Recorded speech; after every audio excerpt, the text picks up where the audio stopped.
Bonjour! Quand je parlais de ma série sur les revivals de jeux télé, je n'ai pas pu m'empêcher de tacler deux jeux, Attention à la marche et 12 coups de midi. Aujourd'hui, je vais vous parler des 12 coups de midi et pourquoi c'est un jeu très très médiocre. Avant de vous parler des 12 coups de midi, j'aimerais vous parler d'un jeu dont les 12 coups de midi s'est très fortement inspiré dans sa mécanique de jeu. Et ce jeu est... Il s'appelle Crésus. C'est moi. Il est très riche. Oui. Il a un problème. Lequel? Il doit léguer sa fortune. Oh non! Mais s'il n'a pas d'héritier, chaque jour, 5 candidats vont se disputer son héritage. 5? Qui repartira riche comme Crésus? Pour le savoir, accueillons sans plus attendre Vincent Lagaffe.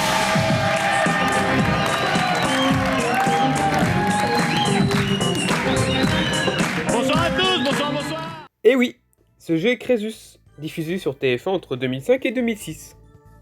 A la base, Crésus n'était qu'un jeu estival, diffusé initialement lors de l'été 2005, mais il est revenu en 2006, et les audiences en 2005 et 2006 sont bonnes à correctes. Le jeu s'arrêtera en septembre 2006 et sera remplacé par un contre 100 parce que la gaffe ne veut plus aussi d'animer de quiz. Ce qui fera bien plus tard avec Boom. On en parlera un jour, vous inquiétez pas. Je ne vais pas vous expliquer le concept du jeu sur cette partie-là, parce que les 12 coups de midi ont exactement le même. Avant de passer sur les 12 coups de midi, un petit avis sur Crésus. J'aimais bien le jeu avant, j'ai regardé un épisode il y a pas très longtemps, je trouve pas ça terrible en fait. Le jeu souffre de candidats qui sont vraiment très très stupides et stéréotypés, les questions sont très déséquilibrées, soit c'est très simple, soit c'est très compliqué, et le concept du jeu n'est pas oufissime, hein. Il y a quelques concepts sympas dans des manches, qui ne sont pas au prix des 12 coups de midi, que je trouve ça dommage, mais ça en fait pas un bon jeu pour autant. C'est bien pour un jeu de l'été, mais pas pour un jeu permanent.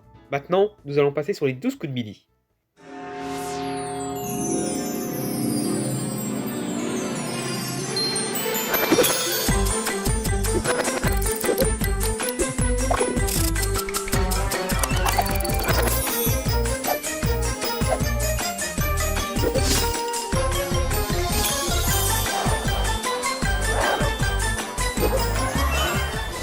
Je vais être clair de suite, je n'aime pas du tout le jeu, je le trouve vraiment très médiocre et attendez-vous à avoir un avis très négatif sur cette vidéo.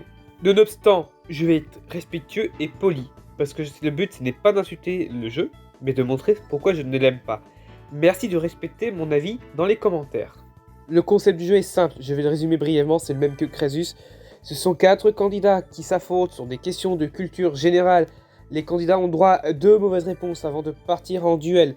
Le candidat qui fait les 2 mauvaises réponses part en duel contre un autre candidat qui sélectionnera. Si le candidat sélectionné répond correctement à la question de duel, il garde sa place, et dans le cas contraire, il se fera éliminer.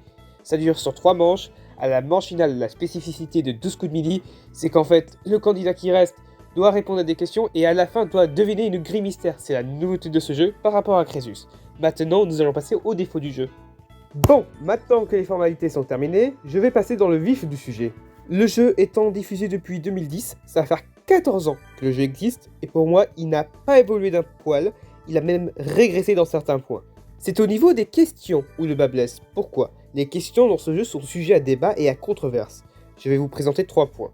Le premier point, c'est le sujet des questions qui n'est pas forcément très travaillé, parce que les questions sont parfois soit fausses, soit ont plusieurs réponses, notamment pour du face-à-face, ça la fout mal. Secondo, les questions sont tendance par rapport à l'époque actuelle, donc du coup ça ne donne pas énormément de variété, c'est qui est un petit peu dommage dans un jeu comme ça quotidien pour tous les midis. Et enfin, les questions sont favorisées par rapport au candidat, c'est-à-dire que le candidat qui est champion aura des questions plus faciles que le candidat challenger, notamment pour les face-à-face et surtout quand c'est tendu. En parlant des candidats, nous allons y revenir tout de suite. Le problème avec les candidats, c'est qu'ils sont très stéréotypés, très caricaturaux. Et le problème avec ça, c'est que ça ne donne aucune variété dans les candidats. Et avoir tout le temps le même type de candidat qui crie, qui hurle et qui gueule, au bout d'un moment, tous les jours, ça gonfle. C'est dommage. Ensuite, l'animation de Reichmann, c'est le jeu où il est le plus lui-même, où c'est le plus dans son style de présentation. Et ce qui est un problème. Pourquoi ? Le suspense à 2 balles pendant 45 millions d'années, pendant des questions, alors que ce n'est pas un jeu à suspense, c'est gonflant. C'est très très mielleux dans le jeu, pour moi c'est vraiment très gonflant parce que ça devient rapidement insupportable. Et ensuite, c'est très très très aseptisé. Et je trouve ça vraiment dommage parce que un petit peu d'imprévu de temps en temps, ça ne ferait pas de mal. Et pas que dans ce jeu, mais dans la télé en globalité. Je vais donner 1 ou 2 points positifs sur le jeu tout de même. Déjà d'une part, le plateau est sympathique et reconnaissable entre mille. Dès qu'on voit le plateau, on sait quel jeu c'est un point positif, vu que c'est extrêmement reconnaissable. De plus, Z la voix off a une voix sympathique et agréable à entendre. Maintenant, je vais passer à la conclusion. Pour moi, et je sais que ça va probablement me causer des problèmes dans les commentaires, Les 12 coups de midi est l'un des pires jeux diffusés actuellement à la télé française. Avec ses questions discutables et controversées, ses candidats stéréotypés et l'animation qui n'est pas forcément agréable à écouter, ce jeu ne sera pas forcément une bonne expérience pour vous. Sur ce, j'espère que la vidéo vous aura plu. Si c'est le cas, n'hésitez pas à me le faire savoir, c'est important pour moi et les référencements. On se retrouve très bientôt pour une nouvelle vidéo sur les cartes météo. Bonne journée à vous, bonne soirée à vous, à plus tout le monde.